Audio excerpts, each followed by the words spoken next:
Hey, Cactus crew. Thanks so much for tuning in. This is part 2 of my reaction of Katie Joy going over the Blake Lively lawsuit. Unlike yesterday when I did part 1, I now know what's going on. I have now come prepared with dishes for the table because Katie brings nothing and I bring a lot. Make sure you check out the timestamps, replay crew, in the description box below. If this is your first time, hi, I'm Bill. Welcome to my channel. This is a CB Live. I'll just be hanging out in the chat, having a chin wag with the Cactus crew. You're welcome to join, come in. It's always fun when we are covering such expertise, Like I said in part 1, this kind of, she makes me envious of her talents, of her struggling for words here, her knowledge. She's so smart, and I wish I could be that smart. And I know Emily D. Baker wishes she could be that professional and that smart as well, but Katie just blows us all out of the water. Yes, Katie's wearing her label as lawyer, going through the Blake Lively lawsuit. Yesterday, I was confused. I didn't know what she was reading because she's anti Ryan Reynolds and anti Justin Baldoni. So she's anti both sides. She's not for anyone but herself. And her ponytail, which, as Goose pointed out, is like one strand of hair. Yeah, so this is Katie going through. So let me just break it down, okay? So Blake Lively sued Justin Baldoni, her co-star from It Ends With Us, for SH in December 2024. He countersued for $400 million because Blake Lively and her hubby Ryan Reynolds went on a smear campaign. Yes, Katie's so familiar with that. To destroy his character, say that he, is a predator when Katie is one. We know. Oh, yes. I said I've got dishes. I've got videos that prove Katie is a predator. Yes, I've got videos that back my word. So make sure you check out them in the description box and the pinned comment after the live.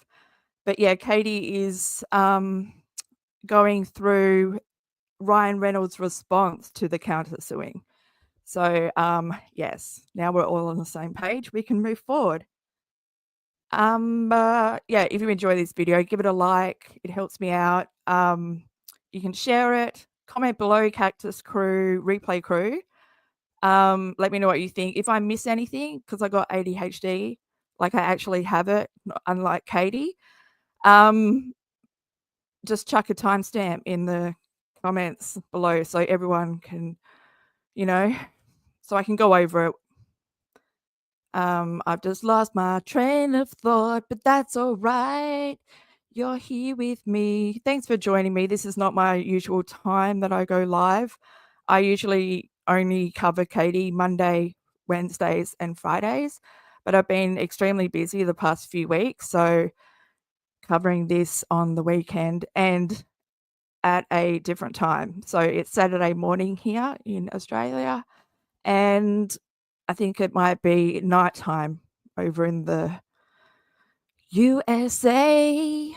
You can follow me on TikTok, X, Instagram, and Facebook at It's Crystal Bill. Everything I say is my own opinion as someone who's been on this carousel from hell for 5 years. I know, God, I'm literally insane. It's like I got to stick it out now, I know way too much worthless information about this chick that I've just got to stick it out. Been here for way too long.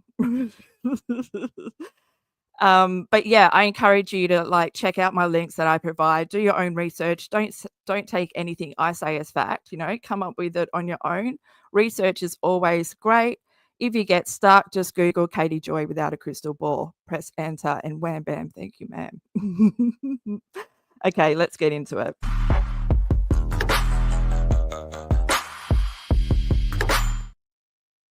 Oh, Cactus Crew, I tell you, I reckon that might be top up there. Top up there? with my intros, and then I just ruined it with that. Oh, hey, Venda, how you going? Oh my God, I'm so glad you're here.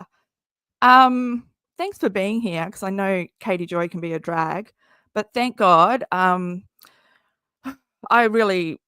brought the dumb yesterday. Like, I caught the dumb off Katie. She seems to do that to me. I'm sure she does it to everyone. My ears go into survival mode, so that's why I make sure I got captions on so that I can kind of get the drift. And yesterday I was trying to figure out what was in front of her. Because I had the dumb that I caught from Katie. It's her microphone. I was like, is this like chicken salt? She making fish and chips? But yeah, she's got her pulse and finger out. She's an expert, pointing at everyone, calling everyone else a predator. But Katie doesn't know that. Katie is like, God, brain fart central. She's what is the word? Because she's a narcissist, right? So, and she has no self-awareness. So whatever she says about everyone else, that's really her. Like, that is her putting her personality on these people. And yeah, like I said, I've got videos to prove it. Maybe we should just start off with one, just, to just get that one dish on the table so we can just have a little bit of a snack. Well, it's not. So all these videos that I'm about to play in this live, like, come with a trigger warning, obviously.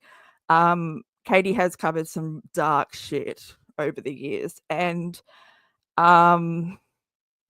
which one should I start with? Maybe this one. I mean, it's only 15 seconds, but there's a lot in that 15 seconds. And it's actually too much. Okay, guys. So just be aware if you want to, just come back in 15 seconds, or close your ears off if you don't want to hear this. But really, when we're talking about Katie, we are talking about Katie. Like I said, been here for way too long and have seen every side of her.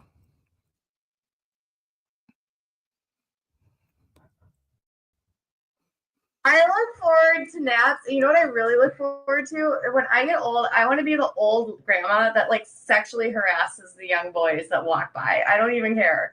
Because I feel like when you get that old, you have earned the right to be like a sexual harasser. Can you fucking believe that shit? Can you believe that shit? Projection. Thank you, SD. God, where was that? Thank you. Throwing that cue card in from the side. Hey, Michelle, how you going? Hey, SD. God, double banger of CB on the weekend. SD, if Goose, I forgot to message Goose. If she's not here, I might put you as mod, if that's okay. Or Michelle, either one. Vendor, it's okay. No tools for you. You can just sit back and listen, get a beanbag. So should I just replay that one more time? Just because, 30 seconds, it just goes by so quick. Not, it's the longest 15 seconds. She has no self-awareness. No self-awareness. No idea what she's saying. And what if she pulled this up and said, oh, Ryan Reynolds, because he's a method actor. So he draws from things, his personal experiences. Most comedians do as well. Saying that when he was doing a sexual scene with Olivia Wilde, he was like, oh, it's like I was a 14-year-old boy and like living my dream. Katie took that as proof that he is a predator. So let's just have not a little listen. Let's all just fucking cringe. Look at this shit. And look at her piece of fucking shit husband sitting there, allowing your wife to say this and having no fucking care in the world. Also, credit to Wooden Eagle for this clip. To naps. You know what I really look forward to? When I get old, I want to be the old grandma that like sexually harasses the young boys that walk by. I don't even care. Because I feel like when you get that old, you have earned the right to be like a sexual harasser. For fuck's sake. it never Oh, the perineum. Yeah, it never gets like easier to listen to. God, I hope my brain turns on soon. Okay, so we're just going to jump into Katie Joy pointing the finger, calling everyone a predator. Exactly. She is one. Projecting Paulson 24/7.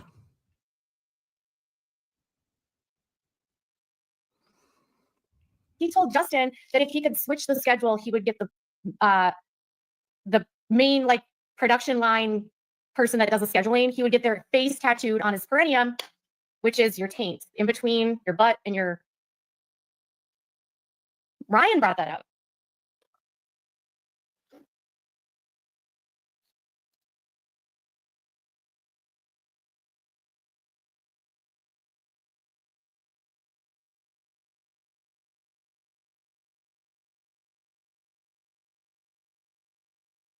Okay, so this is only, you guys, now what they thought about in the trailer is really important. This is a rumor, and we don't talk about rumors here.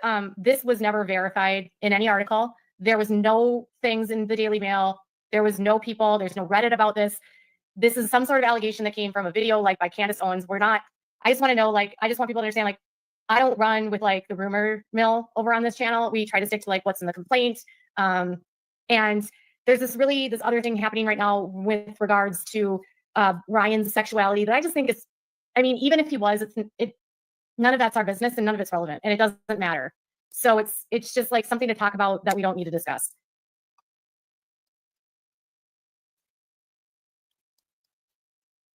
Yeah.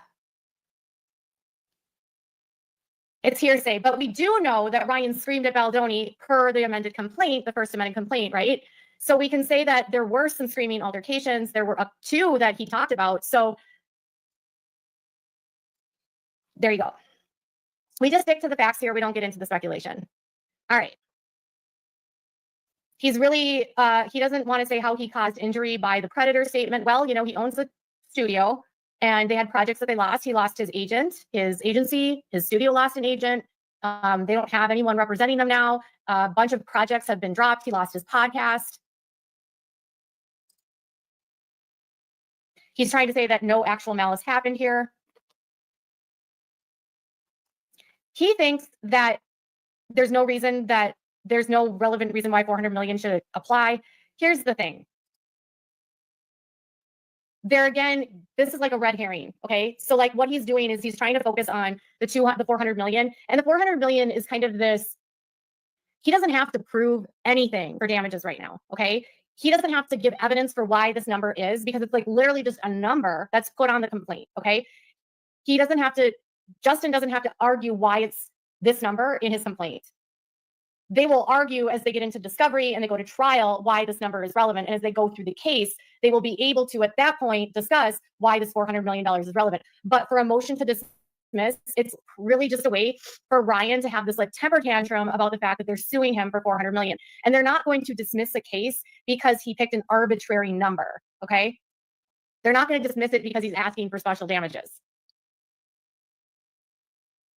I think if you were to look at the totality of what's happened to Baldoni's career, that number is probably on par with what the studio would have taken in. Think of how much money It Ends With Us made. 350 million at the worldwide box office. If you have multiple films that are in production and those both get quashed because of what Ryan did, all you need is a couple of those, and it exceeds 400 million. At this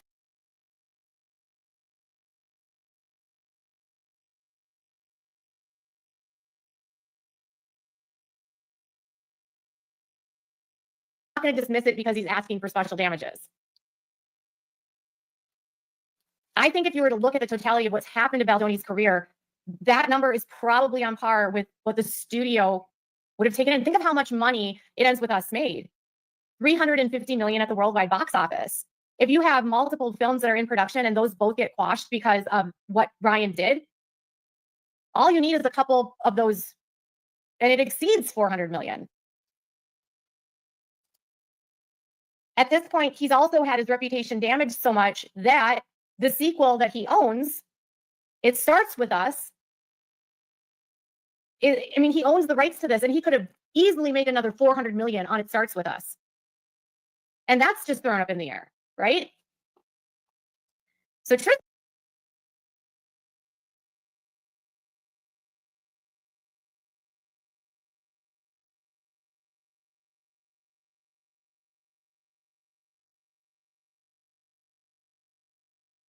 truthfully, is it really that arbitrary when you're talking about Wayfair Studios? Yeah, he lost money on this film, the sequel, and other projects. Think about it this way. If there had not been the drama surrounding the press tour, what Blake was doing, this film probably could have made a lot more money.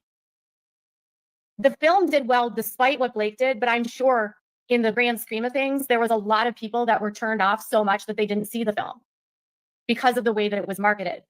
So the marketing plan, it capped what they could have done. And her version of the film is what was released, which was not indicative to the vision of what Wayfair wanted.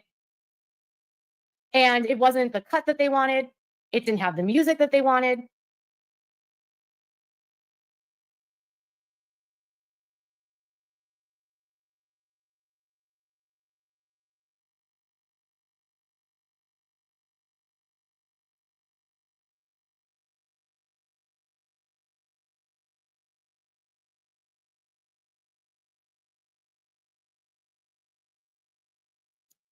So honestly, what she did could have indirectly damaged how much this film could have made. I mean, if you were someone that was a Colleen Hoover fan, and I wasn't a Colleen Hoover fan, I didn't watch the movie until I started covering this case, but I want to ask you, was there anyone in the audience that was wanting to see this film that made the decision not to see the film because of the way that Blake decided to market the film? Like, if you were someone that was out there and you saw Blake acting ridiculous, were you like, oh, I'm not going to go see that movie now because this is just weird. Why is Blake telling me to go buy my florals and my friends? Sublime, coconut. So some of you, Ellen, hi Ellen. Some of you wanted nothing to do with this. Isn't that interesting? Me? No, JB was not green. You know what? We're not going to. Me?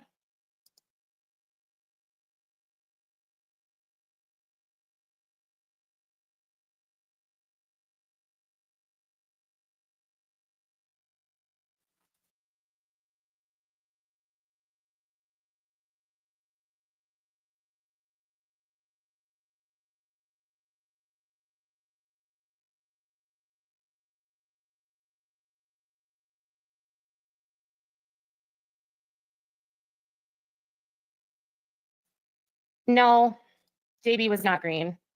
You know what? We're not going to go off of rumors from Reddit. He had already done 2 films.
He was not a green director. This was a very well produced. They had how many employees that were involved. They had an award-winning composer as involved in this. They had directors and they had producers that had done many other films. So my cousin read 2 of her books and they said they were terrible. Yeah, they are. This document is summed up as IRR did call MJB a sexual predator, but I also may have not. But if I did say it, it's because it's true. Judge, so this doc has no validity and made for PR only. Got it. Yes, exactly. Exactly. Okay.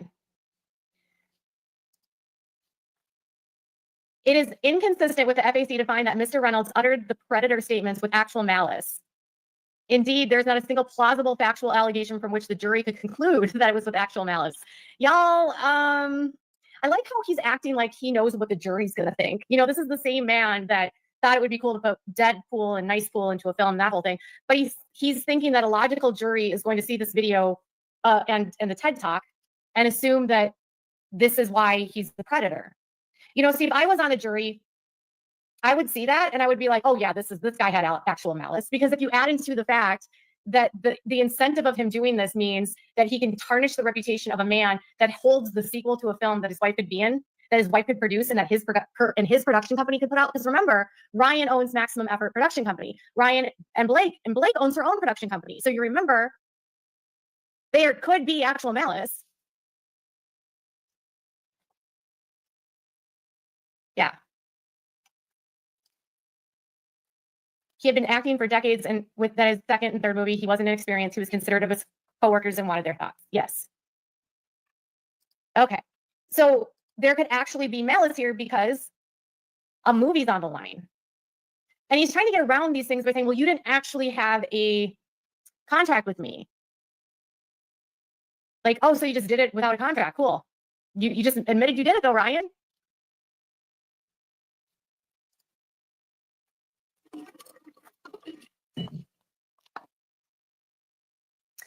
It fails because it appears to rely entirely on alleged public disclosure of information, which the blah blahs. Even if it were not dispositive, the false light claim fails as a matter of law for the same reason as the defamation claim cannot survive dismissal. It's not constitutionally protected that you can say things about people that you know are not true. And it's very clear to me that we know that it's not true because he has to dig into archives of Mr. Baldoni's records to find a couple of statements he made and pull them out of context to try to double down on his position that he believes Baldoni is a predator. And at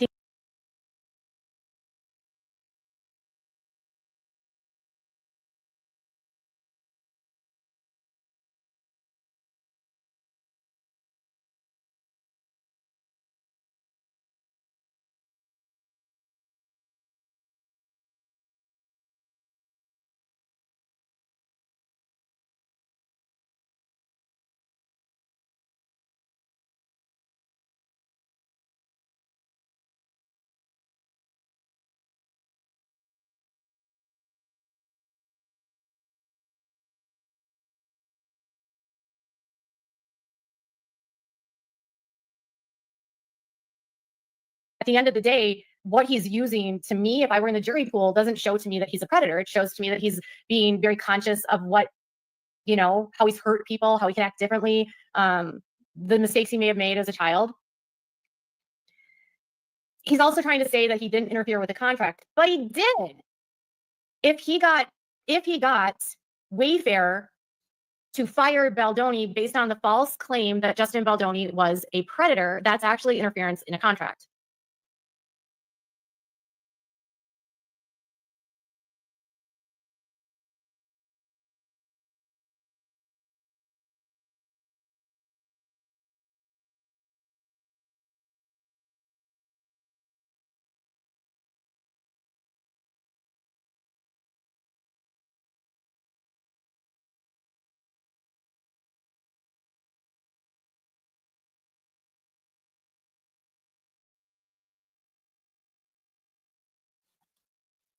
Florals and friends, eye roll, eye roll, eye roll. Yes. Okay. Furthermore, because a claim of tortious interference requires a showing of breach of contracts, there is a terminable. He's trying to act like that Justin didn't have a contract with WME. We know that they had a contract. They dropped him. The sole contract alleged in the complaint is the contract between the Wayfair parties and WME. But the FAC does not allege any details about the contract, including which parties it was bound to. So again, a technicality here. On the one hand, he's saying, you didn't specify what the contract was. And then on the other hand, he's like, well, I know what the contract was. It was this, and this is why, and here it is. But you didn't give me the details of the contract. But here's the thing. The complaint that they put out for the lawsuit, you do not have to show all of your evidence.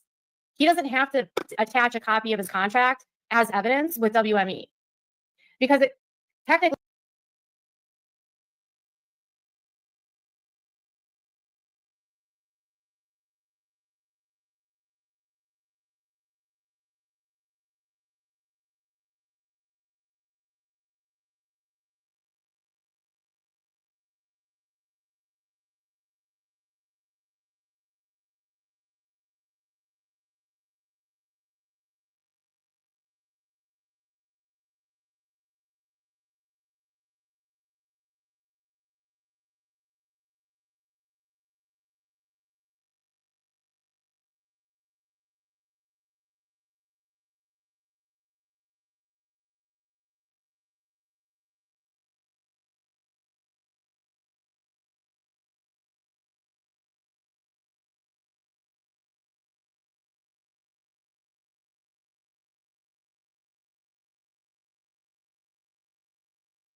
could violate confidentiality rules. And so it will very much be a part of discovery. Absolutely, the contract will be a part of the discovery. But he's trying to get out on a technicality and say that he doesn't know what the contract is, but he knows what the contract is. Okay. He doesn't know what the contractual provisions were. All of this is just blah, blah, fluff, fluff, fluff, fluff, crap, crap, crap. He approached an executive at WME and suggested the agency was working with a predator, and at a later date, demanded the agent drop him. Did those things happen? Ari Emanuel's on a podcast saying, well, what they told me was he was a bad guy. That Mr. Reynolds' alleged demand was anything other than an expression of a sincerely held belief, which is neither criminal nor notorious under the First Amendment. So he's saying, this is where it gets wild. So he's like, even if I did it, you guys, I didn't actually do anything wrong because it was my First Amendment right to tell the agents to drop Baldoni because I think he's a predator.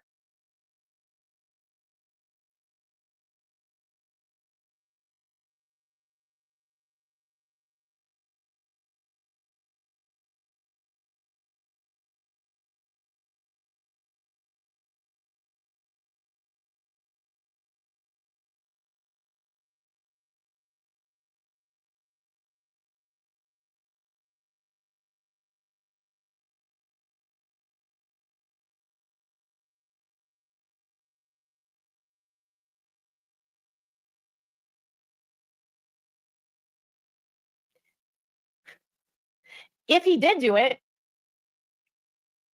he's a right to do it. This man is crazy. I think he has a very serious case of narcissistic personality disorder with a side of sociopath, maybe a psychopath. I'm not sure.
You know, we can just blame this on the fact that he's a Canadian. I don't know.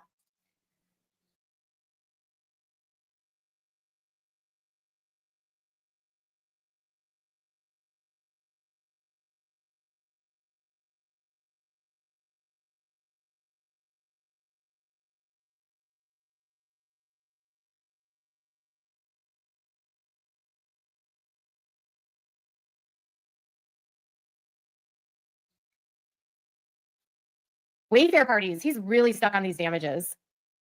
The damages part just doesn't, it's stupid. Like it's,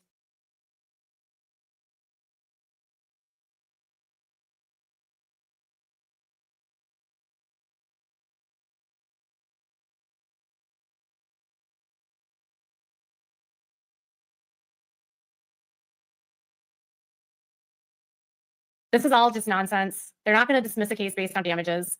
They don't have to, in a complaint, tell them why then this number is why they're going to sue and how much they're going to ask for. They don't have to put that in any complaint.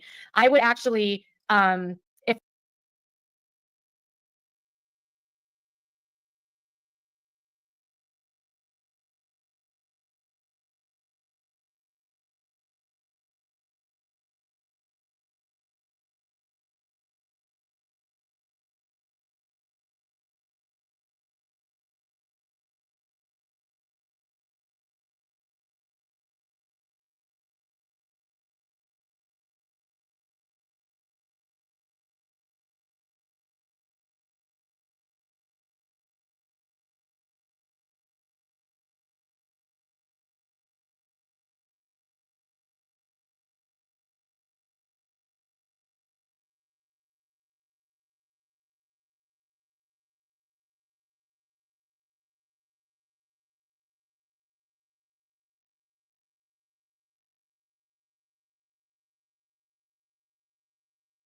if none of you have read a complaint before, if you've not been privy to civil litigation, I would challenge you to read other complaints from a non-public case like this, and you will see that a lot of the arguments that he is making are not valid, and in the world of civil litigation are not going to get this case dismissed.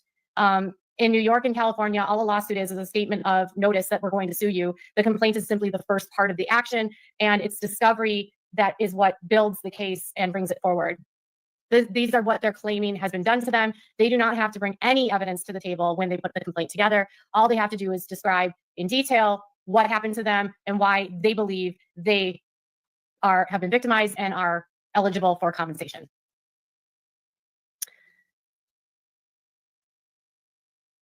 Okay.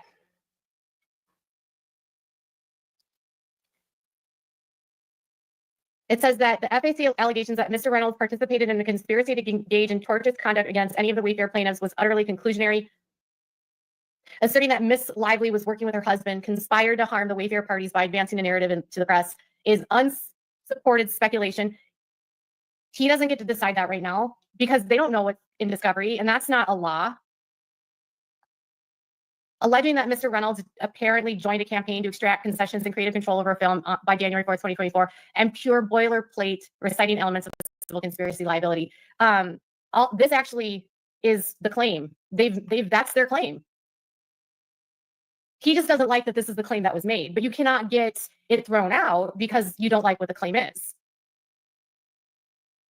He wants to get it thrown out before it's litigated. Very weird.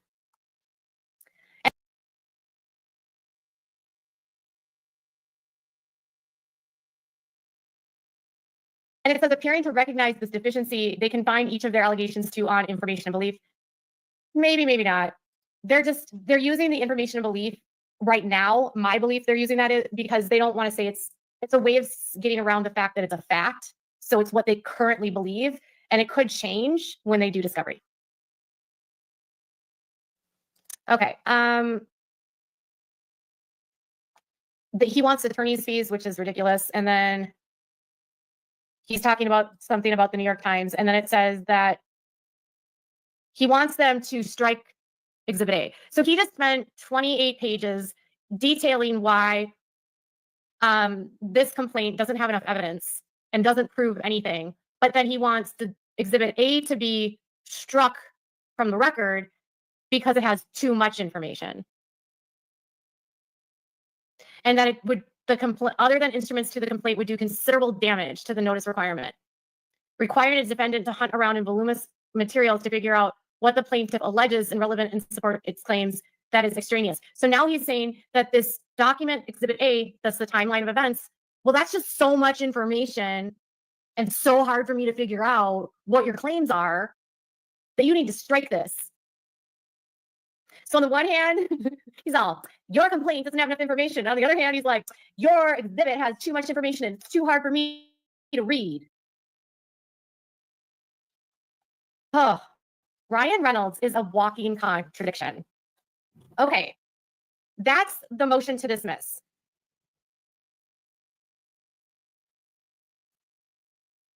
So, yeah, and even if it's stricken from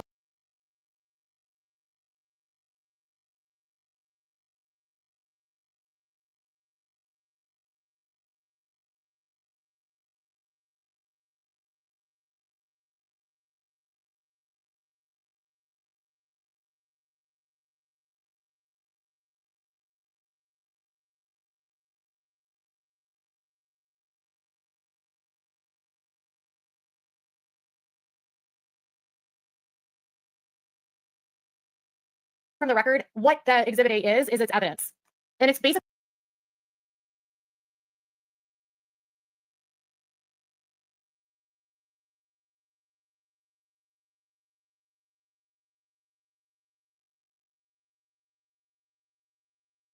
just showing the court what evidence that they have. Full sprint contradiction. Correct. Okay. I also have the Leslie Sloan response by Ryan Friedman today. One second, but I want to just double check to see if there's not anything else that's been filed today.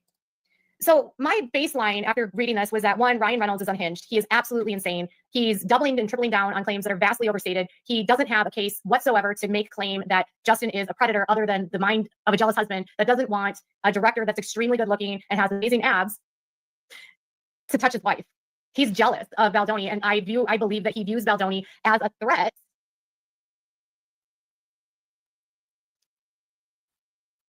Motion to seal. Oh, Jed Wallace just filed a motion to dismiss. We represent the defendant, Jed Wallace, in street relations, personal medical information, blah, blah, blah, significant private interests. What is sealed will be limited, tailored only to personal medical information in the memorandum we redact on paragraph 1, less than 1% of the memorandum, 46 words out of what, 6,600 words in the body. Okay. We have been on for 1 hour and 42 minutes. Are any of you interested in taking a look at Mr. Wallace's motion to dismiss? I want to get a pulse check from my audience to see where you all are at. I haven't even had a chance to review it, so it will be literally, oh, it's not very much. So basically, Jed Wallace just cited, it's not much here. It basically, I'll just read to you what it says. It's only one page. It says, please take notice that through the memorandum of law declaration of Jed Wallace dated March 18th, 2025, they are going to move to dismiss the case that's been filed against them and for an order dismissing the claims of Blake Lively brought against them for the first time in her amended complaint for lack of personal jurisdiction under Rule 12B. He's a Texas citizen. That's actually a good one. Improper venue under 12B. That's a good one. Failure to state a claim. And in alternative, defendants move to sever the claims against them to transfer venue in the United States court for the Western District of Texas, where he actually filed a case against her. So he's going to file a motion to dismiss against her for improper venue, which would, he doesn't live in New York, and she can't bring a claim against him in New York if he's a Texas resident. You actually are supposed to sue people where they live. And if he doesn't live there and he has no ties to there, they can't sue him there. So that's actually that would be a good motion to dismiss for Jet. That's how I got out of one of my cases.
Okay.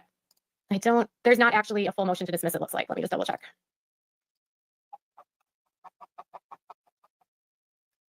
Nope. Notice of motions to dismiss, but no yet motion to dismiss. So let's do this one then. Go Jet. Yes. Feel bad for that guy.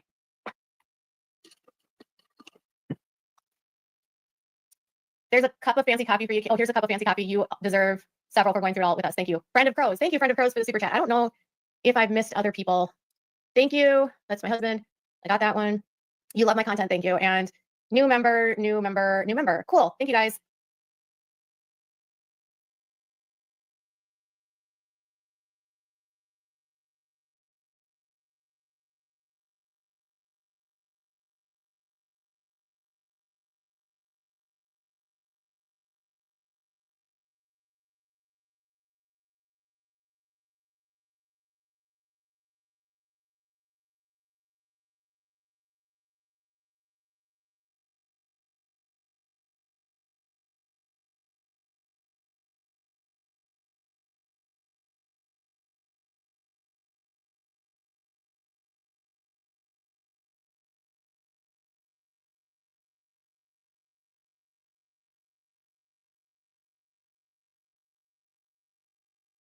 Okay, so this is interesting for Miss Leslie Sloan. So I don't know if any of you guys have been paying attention to my channel. Do you guys, if you're watching my content, if you've been paying attention to some of the predictions I've been making, but some of you might know that I predicted that once they got the protective order, they would start trying to find different ways to not give discovery. So they were going to go through the process and be like, you're going to get the AEO. We're going to make it really painful and we're going to fight with you and we're going to try to give like everything to the attorneys. We don't want anyone to see anything. And then once they get the AEO, they're going to try to delay discovery and they're going to try not to give any discovery because in my opinion, they never meant to actually file this lawsuit. They had no intention of moving forward with it. And they're just doing this to further abuse Justin Baldoni and are using the court system to continue to smear him and intimidate him. That's my opinion. The problem for them is that they picked a fight with a billionaire, which is really stupid. Like there's a million people you could pick a fight with. And the last person on the list that I would pick a fight with would be a billionaire, especially one that's committed to spending $100 million to defend himself against you. But that's just mine. That's just Katie's opinion. She sues billionaires. I'll link the clip below, but she says she goes after the big guys so that she can get more subscribers. She went after Todd Chrisley. She went after Tati Westbrook. She's currently going after Robert Shin, who owns 7M, which is a talent agency, management, dance group, you know. Miranda Derrick and James Derrick are dancers. They're from TikTok and he helps them, you know, bring in the cash, make it big on TikTok, as any talent agent should. Oh, Vanda, it's okay. I totally understand. When you reach your limit, you reach your limit. It was good to see you. Thanks for popping in and take care. One day I will get around to answering my DMs and stuff. Just understand that I've been going through a lot, dealing with a narcissist in my family, and I disconnected from everyone, even my friends in the real world. Not that you guys aren't my friends, but I'm just saying my personal life. I've even, disconnected from them. And, but I'm doing so much better now. And hopefully answering my DMs, I will get around to doing it. I mean, God, I have to. And thanks to everyone who has reached out over the past 2 years. And apologies that I haven't messaged you back or even checked the DMs, but that's why. Everything just became way too much. I had to. And apologies, I muted my mic before. Yeah. Maybe it's a sign, you know, maybe it's a sign that I didn't need to talk and we all just needed a little bit of silence to just recollect our thoughts before we proceed with this bullshit. I can't take it. I'm struggling, really struggling. Like, give me something more. Give me some juicy shit. But okay, we're moving on.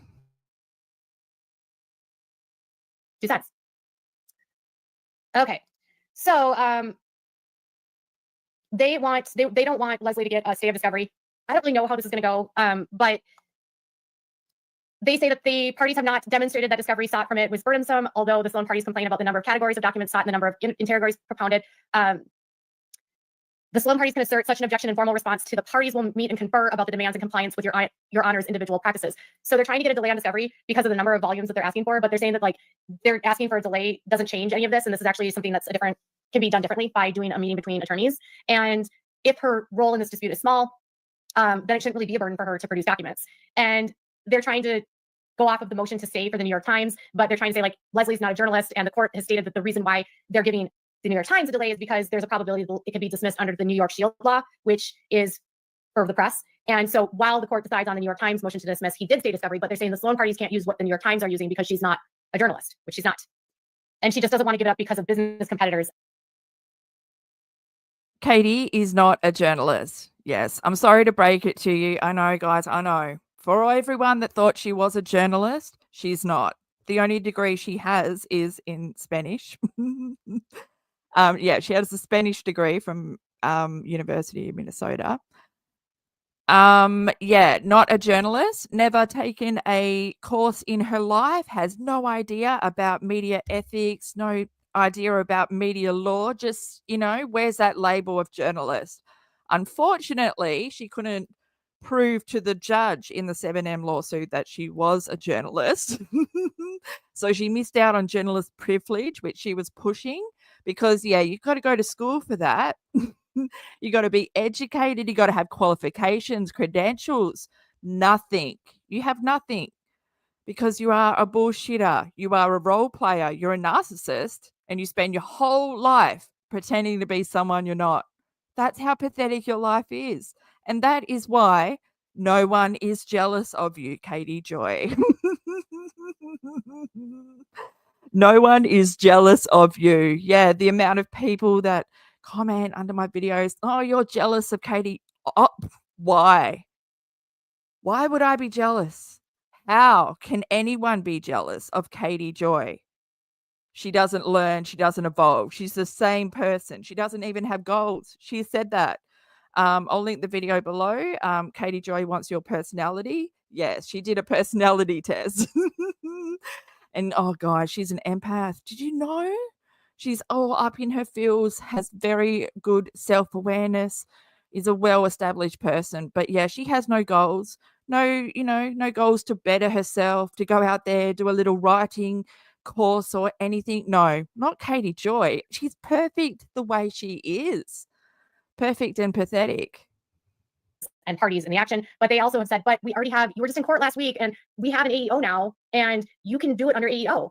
So it's like they all fought 2 weeks ago with the judge, like we want AEO, and now they're like, we don't want to give stuff because it would be really hard, it would really be burdened to give stuff. Plus all this competitor stuff. You have a designation that you were in court fighting for, Leslie Sloan. They say unless her claims are dismissed, which they don't believe is going to happen, even if she's just a material witness, she still would be having to produce discovery, which is true. They say that they will be unfairly prejudiced by a state of discovery in the event that they lack prejudice to the law. This again is about the New York Times, and she's not the New York Times. It says the Sloan parties have not made a strong showing that the Wayfair parties have filed claims against them that are unmerited. They attempt to paint a false picture that the parties have not meaningfully opposed the motion to dismiss. In truth, Wayfair parties' opposition to the Sloan parties' motion to dismiss is robust, persuasive, and warrants the denial of the motion to dismiss.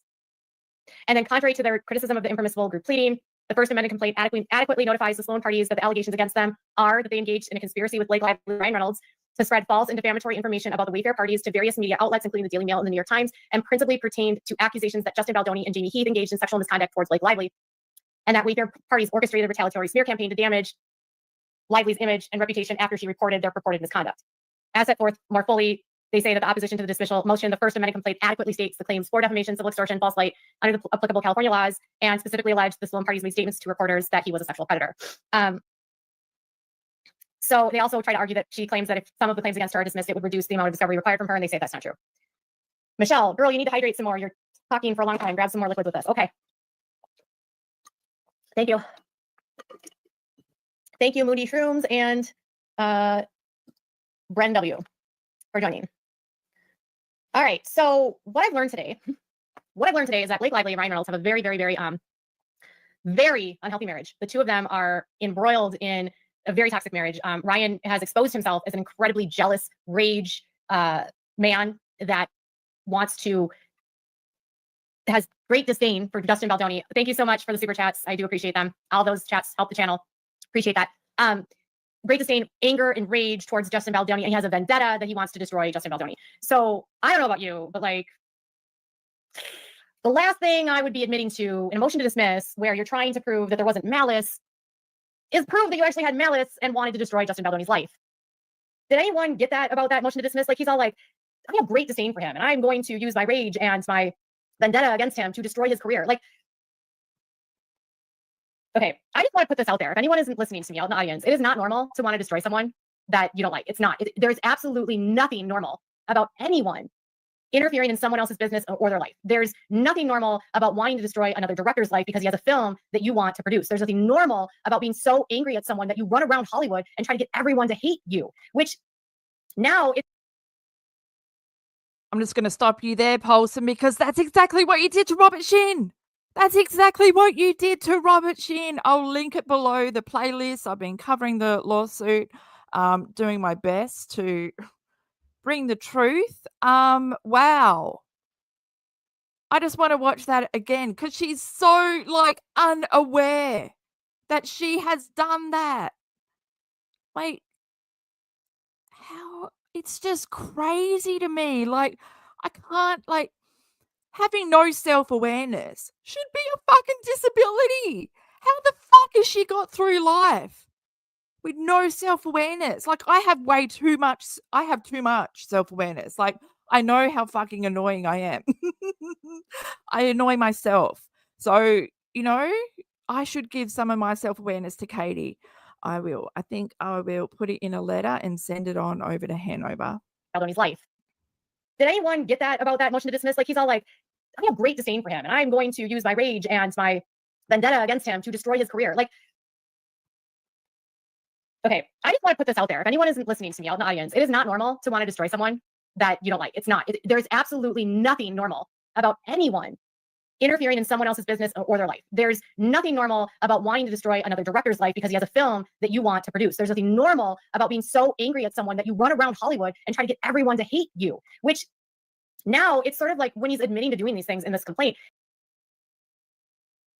Like, no recognition in her brain at all that that's what she's talking about. She also, what she did to Tati, like spreading lies that Tati's business partner, Clark Swanson, was feeding Katie because Katie had a hate boner for Tati. So it didn't matter what like Clark Swanson said to her, she was going to publish it anyway because she hated Tati so much. She wanted to destroy Tati. She wanted to destroy Todd Chrisley. She even interfered in his case with like tax fraud and all that. She reported him for tax like evasion. She admitted to it.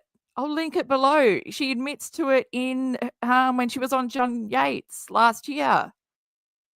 That's like, she's so dumb. She admits to it. I'm going to bring in a video. I think it's probably not the right time to play it, but I'm going to play it anyway because no self-awareness is what we're dealing with. And like what she says, she can't wait to be a grandma so she can sexually harass young boys because she thinks she's like earned the right to. Okay, so this next one, this like, oh God, this clip sends shivers down my spine. It's Katie Joy talking about being desensitized to CACT, torture. When I say C, I mean child. So CSA, child sexual abuse. Yeah, desensitized to all of that. And I will let you fucking know.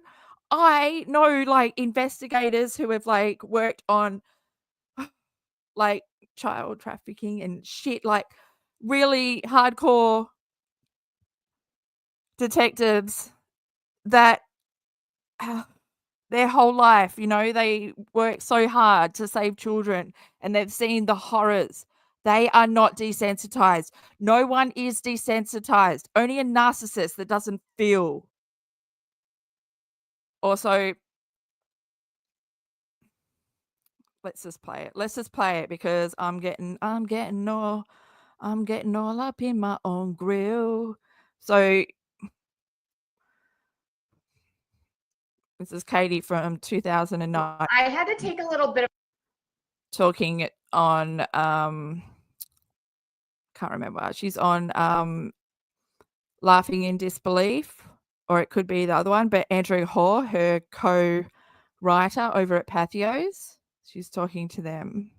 of a break from like I was covering quite a bit, and I got so desensitized to it that I would like read these articles, and I was like, or where like parents were arrested for their kids. Yeah. And I found myself like reading these articles and being so detached from the outcome, and they're describing like really graphic things. Yeah. And then like having my readers being like, oh my God. And I'm like, why didn't I have that reaction?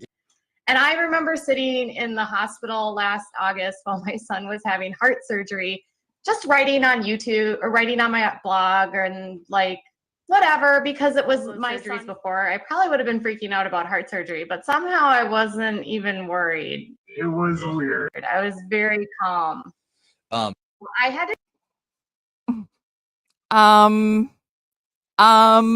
Yeah, exactly. That's what she has admitted to. And also, you know, no mother that I know of would be calm as fucking hell on Google, like looking up on Facebook when their child is having open heart surgery. Katie is desensitized to CA.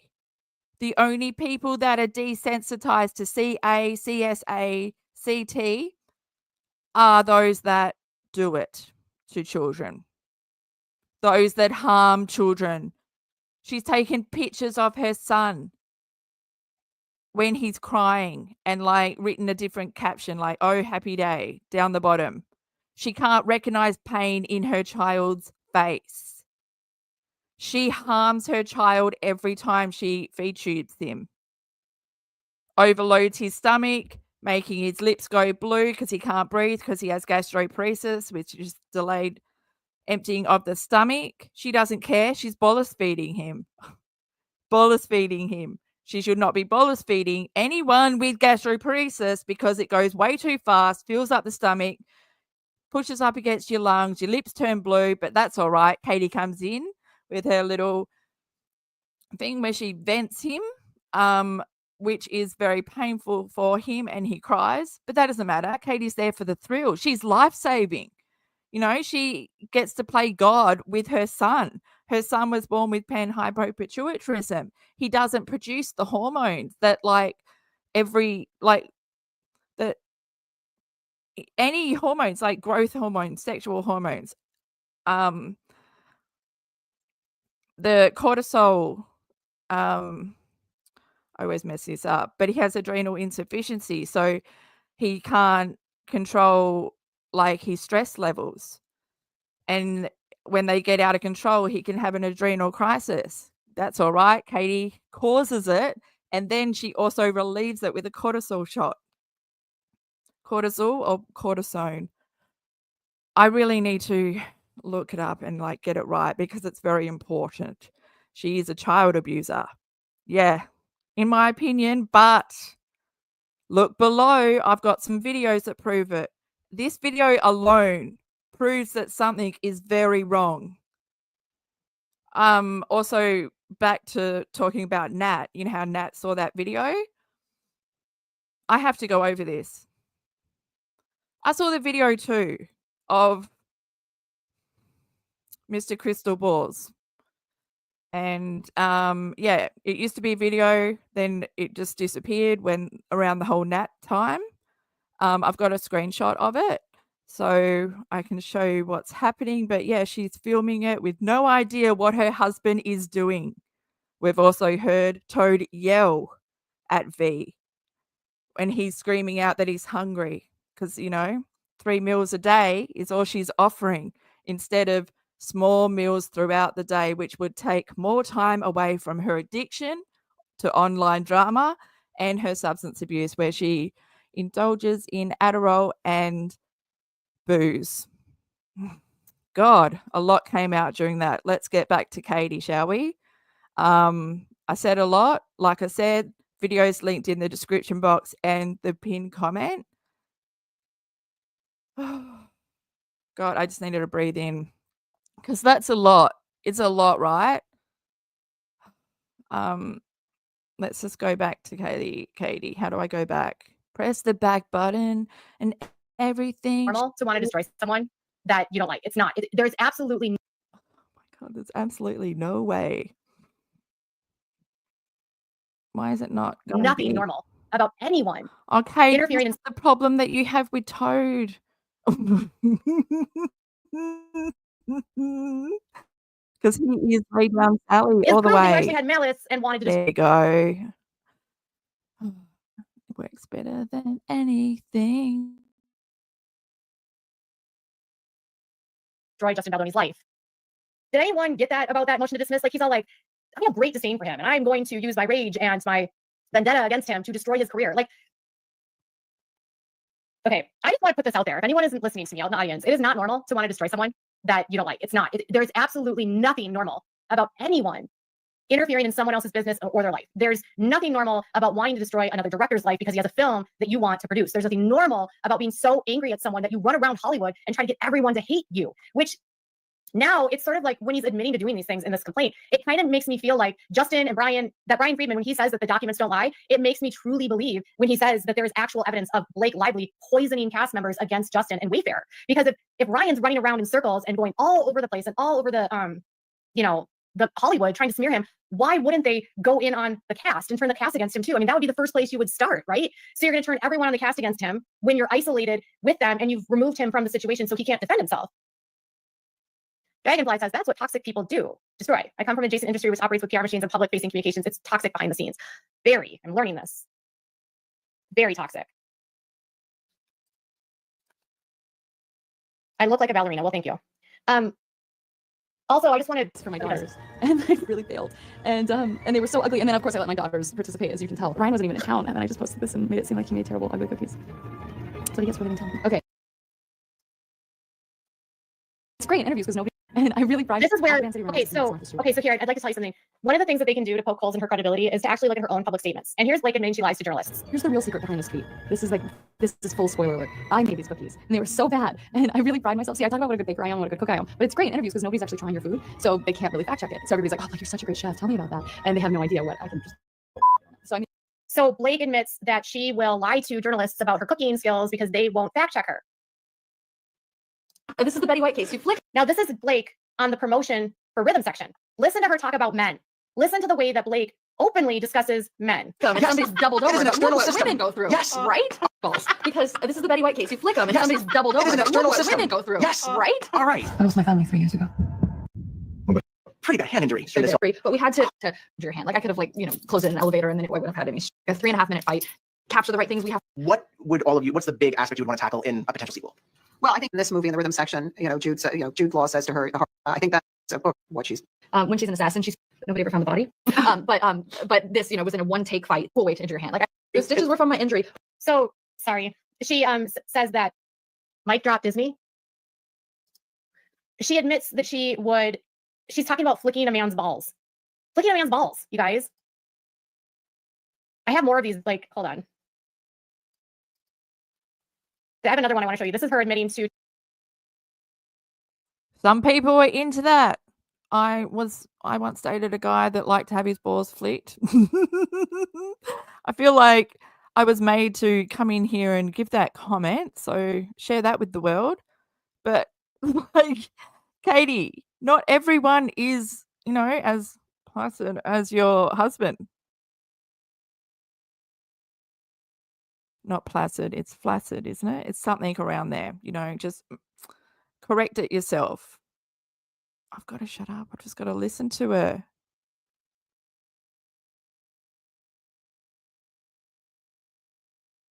Turning people against Oliver Stone.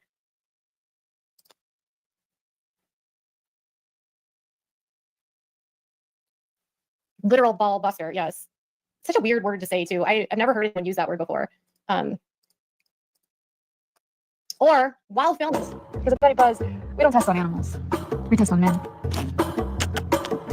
That's a good boy. Drink up. I don't know how good it is. So this was made while she was filming It Ends With Us, by the way. She objectified a man to promote her booze. You know, they test on men, she says, right? We're supposed to believe that the woman that treats men like this is somehow not in charge of her own self, and Justin had full control over her.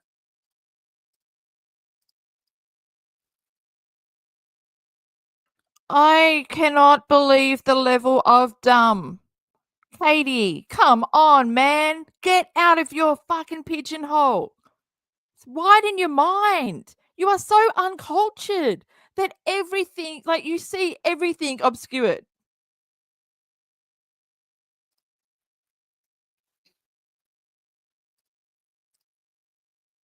Hold on, I gotta clean some of these out. Blake and Ryan are rough around the edges kind of people, allegedly. Well, I don't know. I can be a rough around the edges, and I don't know, man. I know, man. I have another one. Hold on a second. I know. You are rough around the edges and you have no edges. I feel like you poured a lot into this movie, but then you turned around and you were just as supportive of Ryan. What is it like to... And my hair care company, Blake Brown? My goodness gracious. Why are you on the red carpet of your film, cross-promoting Deadpool and Wolverine and your hair care line? This is like a film premiere, you guys. It's been crazy. You can't always tell people you love their movies, but I love this one. So seriously, thank you for taking the time. Oh man, thanks. Yeah, that's awesome. I'm going to jump into this, and Blake, I'm going to start with you. Most of us, if we're lucky enough to run into a celebrity in public, we only have a few moments to maybe... She has contradictions, but I'll act with a monkey. And then I got no pet monkey. Chuck has a matching pet monkey with coordinating outfits, and I was like, I would love to be part of the show, but I can't act with a monkey. And then I got a few of them. Maybe it would be no. Well, I met Blake. I worked with Is every color. Yes. Your scenes, like we saw you. That shouldn't be happening. God, that's Katie. That's Katie, not me. She's messing with the video. I don't know what she's doing. Trying to find it. Just let it play. It looks like it's a whole bunch of little clips clipped together that we've already seen, that's already been all over the media. But here we go. Katie needs her 2 cents, you know? Katie, why don't you try Blake Brown, the hair line? You need something. You need some body. There's just no body. There's no bounce. It's just stringy. That shouldn't be happening. Blake was getting called out for telling Justin about the intimacy coordinator. That's not the video I wanted to share. Let me find it. I have an actual video I wanted to share. I have a lot of videos here.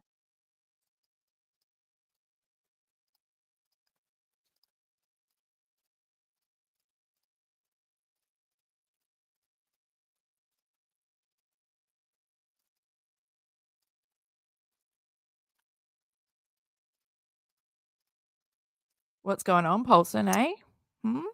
Is it not working for you?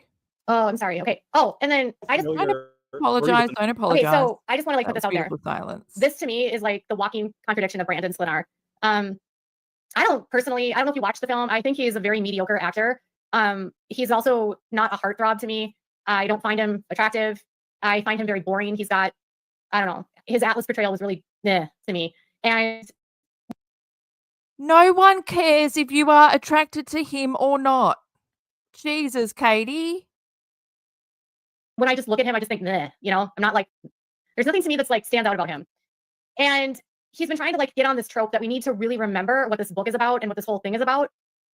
He was asked if he was familiar with this book before he got the script. Listen to this. How familiar were you with the novel going into this? And then what was your initial response to reading the script? To be honest with you, I wasn't aware of the novel at all. I read the script and I thought it was profound the way that they were able to sort of get into generational trauma and, you know, the relationship aspect with Ryle and Lily. And it definitely hugely spiked my interest when I read the book. And then, you know, I immediately, in my own mind, and related it to a lot of women I've known in my life and women I currently know who have gone through situations similar to that. FYI, everything he just said is like, he's making that up on the fly. You can always tell when like someone's lying, when they're like, yeah, like, okay, so really what he God, spoken by the biggest liar on YouTube. What he said, like, of course it's ad lib. Like, he's not coming in prepared for an interview for questions that he doesn't know are going to be asked. You're a fucking idiot, man. Plus, what he said, I didn't find no issue with what he said. just admitted is he didn't read the book. He didn't know anything about the book. He's using like language like, I found it riveting that they were really able to show the generational trauma. Blake's version didn't give me a very good understanding of the generational trauma because her mom's character was basically written out of the script. Thank you, Michelle, for your super chat. I really appreciate it. And thank you, other Mona, for your super chat as well. He's working really hard for an answer. Correct. Like, oh, I don't know. Like, and so, yeah, and he's wearing a tank top and a blazer. Like, who dressed this guy's? You guys, I don't find him attractive. We get it. We get it, okay? We don't care if you find him attractive or not. That is irrelevant to what is going on. You're talking about predators. When did your attractiveness to males come into that, okay? Obviously you are attracted to him. Obviously. There's no reason to bring it up otherwise. don't really care about what people dress, but okay. When I saw that, I was like, are we really supposed to believe that this guy is smart enough to come up with his own thoughts and feelings? Maybe not. But, you know, I found this video on TikTok. It ends with us moving. Okay. And I want to share this with you because I want this to be something that you guys take away from this video. Blake will never be able to answer to the fact that there was a whole world on Book Talk that made Colleen Hoover famous. And she will never be able to take away from the fact that Colleen Hoover was being canceled before this film came out. Half of Book Talk hates her now. And a lot of people didn't want to see the film. And then when they saw the way that Blake was putting out the movie, got angry. This was all organic, and the backlash that she received originated on TikTok, and it spread everywhere else. So Blake will have a really hard time, in my opinion, claiming a smear campaign when you have videos like this, which is before the purported smear campaign started. The promo is literally making me sick. Colleen Hoover's It Ends With Us has been a highly contested book because it features domestic violence, and a lot of people, including myself, feel like it is not handled with care. There was literally a coloring book that was going to come out about it, but she realized it was insensitive after a lot of backlash and took it back. She didn't make it. But she only did that because people got mad. And I know that now, looking at this movie promo coverage, that features a lot of stuff about Deadpool and Wolverine, and Blake Lively's husband and mom confronting her romantic love interest in the movie. All this promo is just so unserious for a very, very serious topic. Not to mention the fact that Blake Lively coincidentally just launched her hair care brand at the same time all this movie press has been coming out, because she knows the hype surrounding the movie is going to bring more people to her page, and they're going to see this. So now you're just capitalizing off of a story about domestic violence. But I have yet to see one promotion for the movie talking about the community that they're trying to uplift. The topic is incredibly dense. Just a little side street off topic. One of the best reviews of Blake Brown's hair care was from Morgan Adams, if anyone watches her vlogs. Yeah, definitely so funny and raw and complete, and not complete, but you know. Oh, we're nearly at the end and my brain has checked out. How is everybody else going? Hanging in there? Thanks, Cactus Crew, for hanging around. I appreciate you guys in chat. Let's just continue on. Give this video a like, make sure you do. And replay crew, let me know what your comments, let me know what your thoughts are in the comments. And if I've missed anything, just drop a timestamp. Around, which is one, irresponsible, because people who suffer from domestic violence would want a warning that this is the content they're going to consume. And two, just makes it feel like a cheap gimmick plot twist that you're not supposed to know ahead of time. So this was a prevailing thought by people on Book Talk, by the way. So how does Blake Lively answer to the fact that this was what people on Book Talk were saying about her, right? Like, how does she answer that this backlash was starting right before the film came out and even before, right? This woman's TikTok is one of many that I found. And she wants to blame Justin for this organic woman's opinion. It's like she thinks that people are stupid and don't have a memory of what she did on the press tour, and we're supposed to forget, and now we're supposed to blame Justin. I found so many of these kinds of videos that I was like, she can't be serious that she actually thinks that this was done by Justin. Here's another one. This is your friendly reminder that this book is about breaking a generational cycle of domestic abuse, and it is not the movie for you to don your florals, grab your besties, and go in for a cute little rom-com, okay? Like, take it seriously. This is not a lighthearted movie. So how does she explain that there was TikTokers that were criticizing her for the things that she claims Justin Baldoni planted into the media through a smear campaign? And think of it from Justin's perspective. What incentive does Justin have to smear her when his movie is the one in theaters? The last thing Justin, as the director and the owner of the production company, wants to do is smear the lead actress. Why would he want to do that? Why would Justin want to damage the film that he put half the money into, that paid for her salary?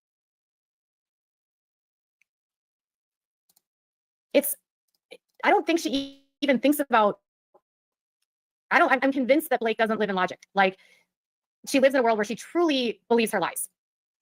And I feel bad for anyone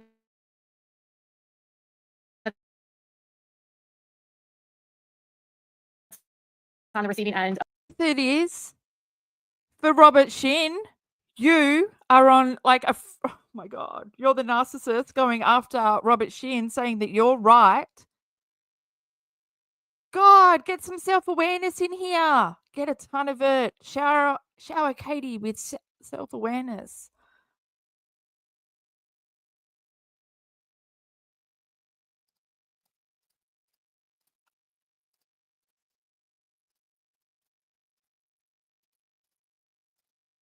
Here's another one.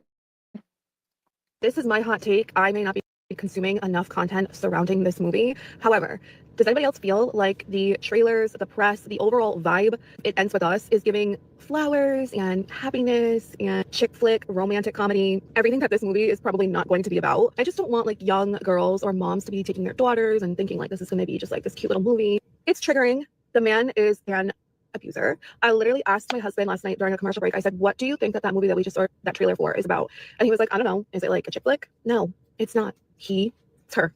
Spoiler alert. Check your triggers. This might be a tough watch, and I just had to put this PSA out there. So this woman saw the trailer. This is before the movie was even released, okay? And she felt so compelled to speak out and warn people that if they go watch the movie, it's not what they think they're going to go see. I mean, this is how badly her PR was going, that you had women taking time out of the day to make videos to be like, hey, you guys, this film is really about domestic violence. And if you're going in there thinking it's a rom-com, you might come out really triggered. I mean, kudos to these creators on TikTok that took the time to speak and warn people.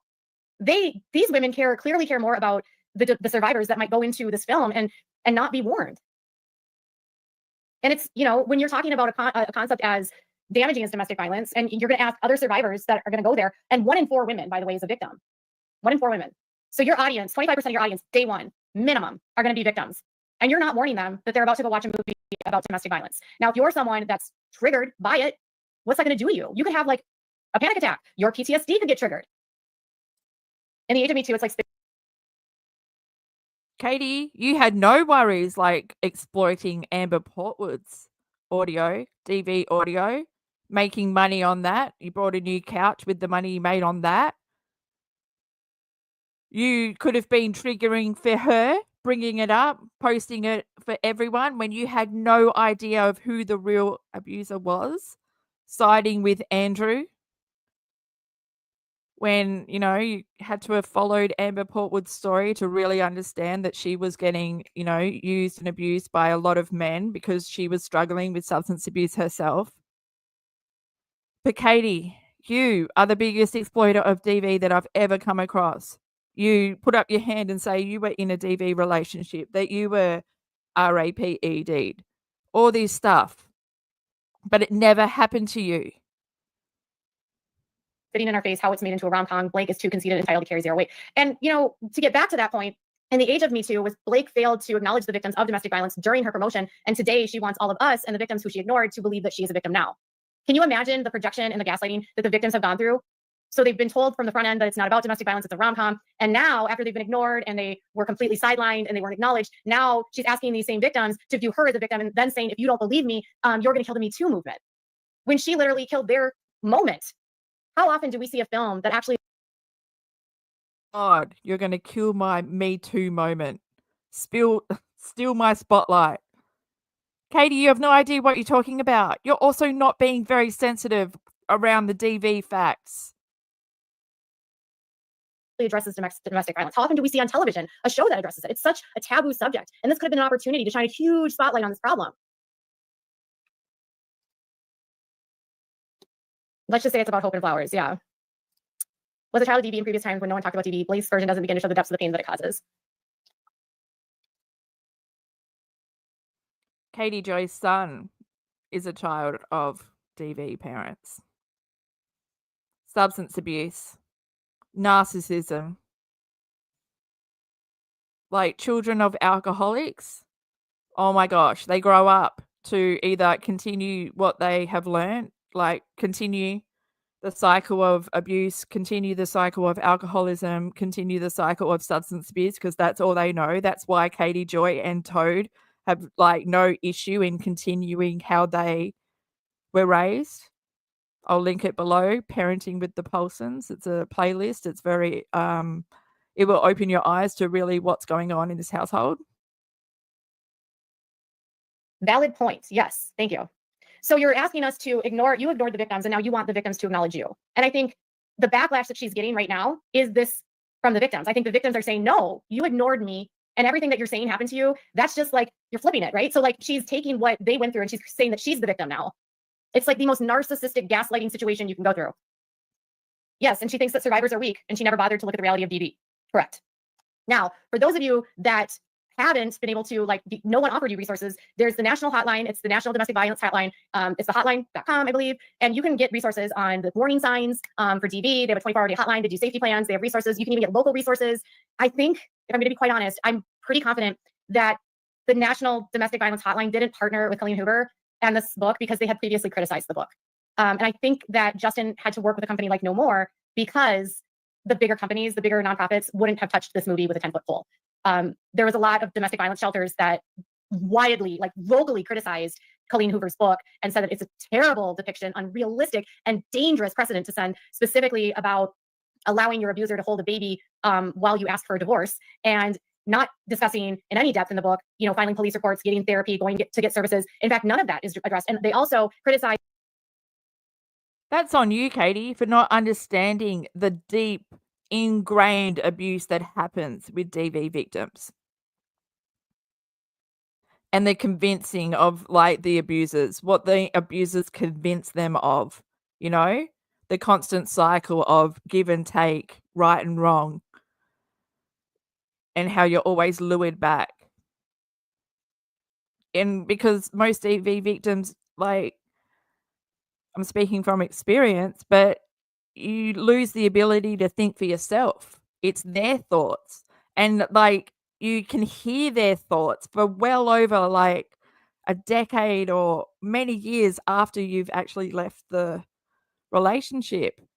So Katie doesn't really understand what she's talking about. It's very always surface level when it comes to Katie. Colleen Hoover for humanizing the abuser in a way where you are supposed to feel sorry for him, and that the reason why he's doing it is because of his childhood, and that he had this really traumatic childhood, and that's why he hurt Lily, when it was victim blaming of Lily. It was never Lily's fault ever for what she went through. So none of the legitimate domestic violence organizations wanted to partner with Colleen Hoover.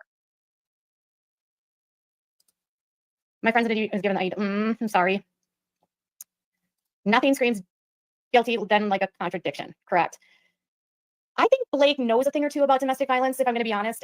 If I learned anything from Ryan's motion to dismiss, I would venture to say that she is a victim of it herself. I don't like Blake, and you can be a very unlikable person and still be a victim. And I would venture to say that Ryan's behavior has all of the warning signs and red flags of an abuser.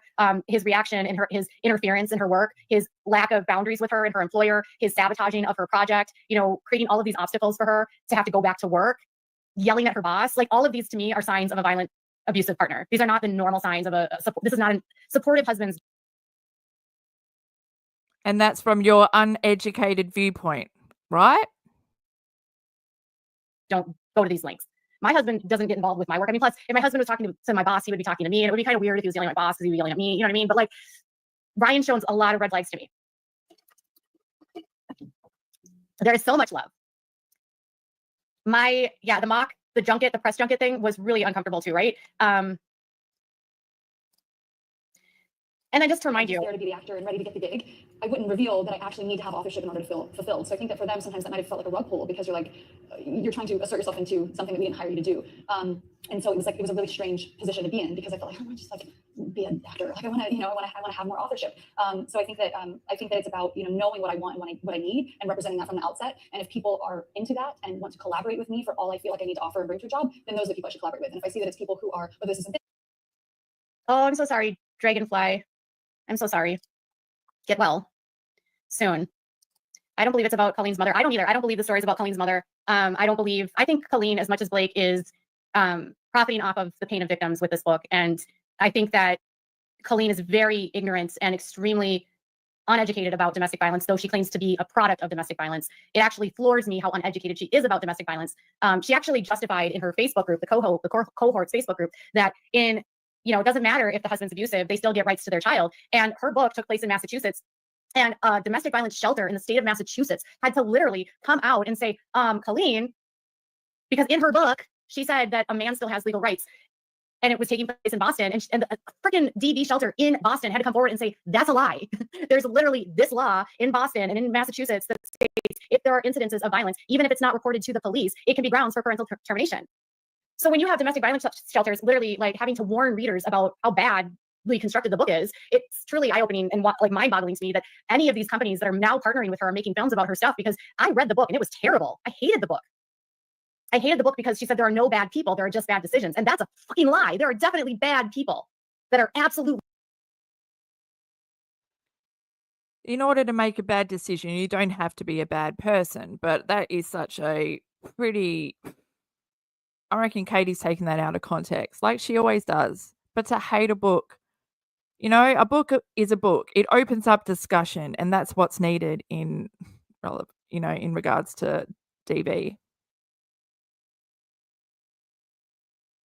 Bad to the core, and it's not just one decision that they make that makes them bad. I mean, did any of you guys watch my coverage for Josh Duggar?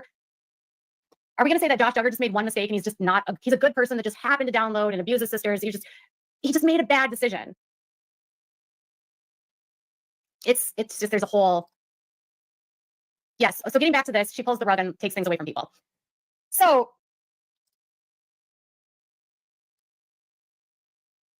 And thank you for bringing up your coverage of Josh Duggar. Let's bring this disturbing clip up, and I just want to pre-warn.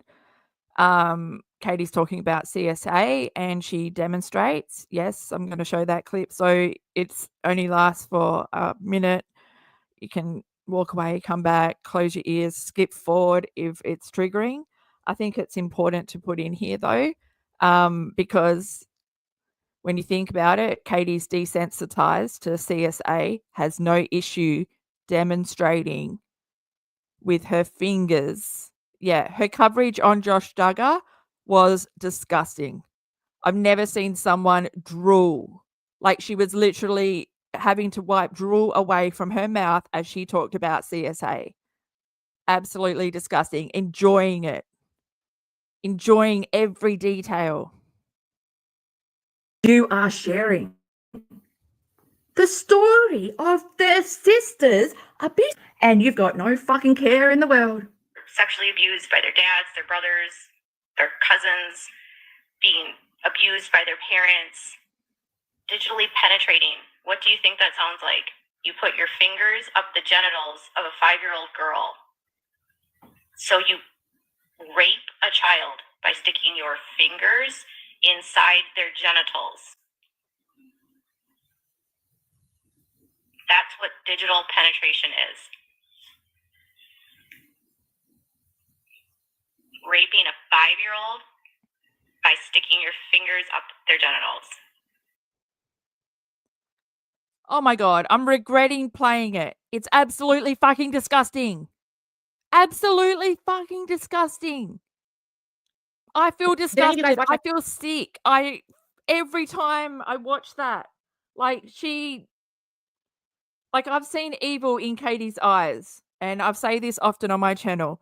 I've seen evil in her eyes twice. I haven't seen it 3 times, but as a CSA survivor myself, you know, we have a sixth sense. We can tell when someone is predatory. I saw evil in her eyes twice. The first time was Survival Day, January 2021, when she wanted sympathy, talking about her child that was on life support due to her own actions. Then when she didn't get the results she wanted because someone in chat was stealing her thunder by talking about their child that passed away, Katie restarted the live word for word. And I have never, I still remember, she petrified me, the look in her eyes. Then I took 3 months off YouTube, and then I come back and she's covering Josh Duggar. So in the same year, November 2021, the live that we just watched then, the clip absolutely scarred me. I was petrified again, to the point where I had to change my name from Crystal Bill to Cactus Bill, because just looking at, my name, I had it so it mimicked how Crystal Ball was written. So I couldn't even look at her logo without feeling physically sick. And I took 3 months off again. But I continued on because there's a child that depends on this evil bitch. She's abusing her child. And I know for certain now, like after 5 years of getting my head around this level of evil, I know that she's abusing her child. And I share similar disorders with him. I share, like I wasn't born with food and alcohol syndrome though, but I was born prem and I do have gastroparesis and I almost ended up on a feeding tube.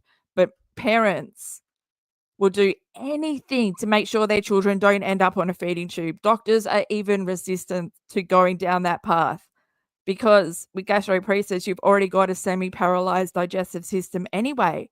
So getting on a feeding tube reverses any like muscle buildup or anything you've learned like in therapy. It's just the worst to give up. Katie Joy put her son on a permanent feeding tube at 3.5 years old. He's almost had it for 10 years. He's turning 13 this year. Think about that. I'll link my Focus on Feeding Tube playlist in the description and the pinned comment. Please check them out. Like, I've got 5 years worth of videos waiting to be seen that prove everything, that prove that Katie is the predator. My coverage for Josh Duggar. Are we going to say that Josh Duggar just made one mistake and he's just not, he's a good person that just happened to download and abuse his sisters? He just made a bad decision. It's just, there's a whole, yes. So getting back to this, she pulls the rug and takes things away from people. So yes, she said there were no bad people. What was the quote?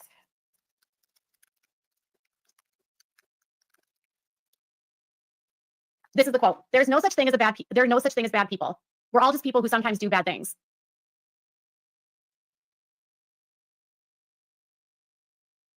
That's pretty much saying, going with the nature versus nurture. Like you learn to be a bad person in the environment that you grow up in. Like, so that's like the nurture.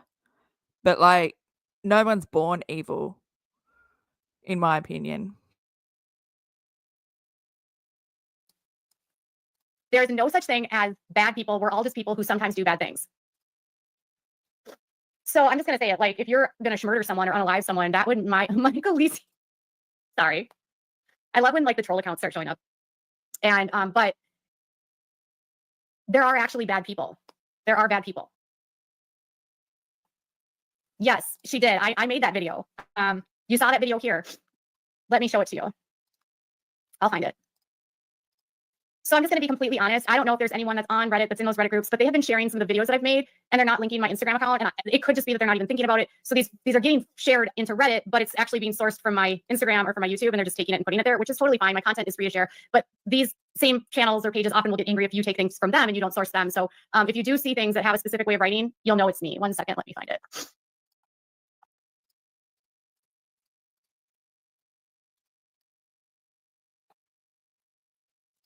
A film about domestic violence. This isn't a film about domestic. So if you're ever on Reddit and you see this sort of purple, that's me. You'll just know that this is me. That font, that purple. If you see a video that's like that, that's me. I was the same account that found the bite video. Violence. This isn't a film about domestic violence. It's a film that covers a lot of things, from first love to being an entrepreneur and opening your first shop and having all your dreams come true, to falling in love, to finding a new best friend, to domestic violence, which you don't hear all of those things in one place. But this isn't a story. This isn't a love story. This isn't a love triangle. This isn't a story. This isn't a love story. This isn't a love triangle. And this isn't a film about domestic violence. And this isn't a film about domestic violence. And this isn't a film about domestic violence.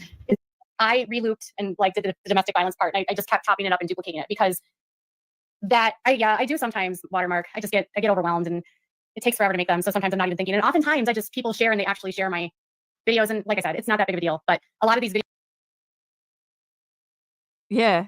Katie is the bad person. She shared the address and the picture of a DV shelter for women. I've got that. It's an Instagram post. I've got it saved.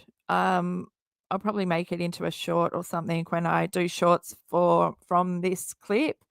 If you don't know, I upload shorts mostly daily, sometimes 3 times a week. But now that I'm after next week, I'll be back to my Monday, Wednesday, Friday covering Katie, but I upload shorts mainly every day. And so if you go to my channel and just click on the shorts tab, there's over 1,000 shorts now. Yes. It's the carousel from hell, round and round we go. But there's some, like the clips that I've pulled up today, they're all CB shorts. Videos are being shared on Reddit, and they're not linking my Instagram account, which is fine. I just wish they would source me. Because I will source if I find things on Reddit all day. Okay, so You do not. You steal content. That's your whole fucking channel. You've never sourced anyone. There was one other one I wanted to show you. Yeah, what was the film about word salad? Basically, and then if you didn't see it before, his Brazilian butt lift too. So Blake is suing Justin for a hostile work environment, by the way. And this is how she treated Brandon at the premiere at Book Fair. It was before his Brazilian butt lift too. So we have to show. I just couldn't fit it in. I just couldn't fit it in before the film. I know. Isabella and I made these jeans today because they're really good iron costumes. Anyway, we're excited for you guys to see it. It's not done. It's close enough. On August 9th, you guys will see it. And I hope you guys, they were like, don't show them the movie. It's not done. I was like, they'll understand. We're just excited to share it. Which is in the restaurant. Just a friendly reminder. When Atlas comes up, go out and fun. Say, what about you? What do you like? And this is Brandon's last movie. So I'm retiring. Yeah, I'm moving to Belize. yeah, you guys are gonna be like, not my Atlas. And then he's never gonna have a career again. Yep. No, I'm, you go ahead. You talk. Isabella and I made jeans today. Wait, you talk. You're charming. I'm ready to play Atlas. So she's like touching him. She's talking about a Brazilian butt lift, and she wants him to show his butt to the audience. She was the producer on the film. She's representing Wayfair. She is supposed to be one of the employers of Brandon, and this is how she's treating him. If this was reversed and it was Brandon doing this to Blake, or if it was Justin doing this to Blake, Blake would call this sexual harassment. She would say that he sexually assaulted her. She touched him, so she would accuse him of touching her inappropriately, looking at her butt. She would accuse him of objectifying her by looking at her butt. So if the shoe fits, I'm just saying, if you're a victim, rules for thee, but not for me. Exactly. But we're at 2.5 hours, and I don't want this to be a super long live, so people come back and digest. So I just want to say thank you guys for being here. Thank you to everyone that donated to the channel, to every single person that gave a super chat, to those of you that joined as members. Thank you so much. Make sure before you go to hit the thumbs up. And then if you want to share this video with your friends, and if you haven't subscribed yet, click the subscribe button, set your notifications on for all. And I've really enjoyed this conversation today, and I'm so invigorated with this new topic. It's been nice to expand this channel to things outside of cults for a minute and to talk about something else. So thank you all so much for being here today. I've really enjoyed it. And Blake and Ryan's marriage is a hot mess. Bye, guys. Katie Joy and Toad, their marriage is a hot mess. They're actually celibate. They don't enjoy kinky time. Not kinky time. Front hugs in the horizontal position. No, that doesn't happen for Katie. I'm going to finish off this live with a clip where Katie is she's got a massive crush on Sloan, which he was 22 years old at the time, and she was 44, double his age, and over sexualizing him and getting all giddy, and it's disgusting. So it's from Twitter. It's a post from Llama Girl, just a little clip. I'll just bring it up. Oops. This was Sloan's Twitter yesterday. He's so adorable. He's like a little baby. Sloan just finished a live. Okay. So I saw it yesterday on Twitter and I was like, oh, so cute. Okay. I know. He's cutie. He's a cutie. He's my child. I can't. He's like, I could be his mom. But it's such a cute picture. Should I put that bug up for the ladies? The ladies, do you want to look at Sloan? He's adorable.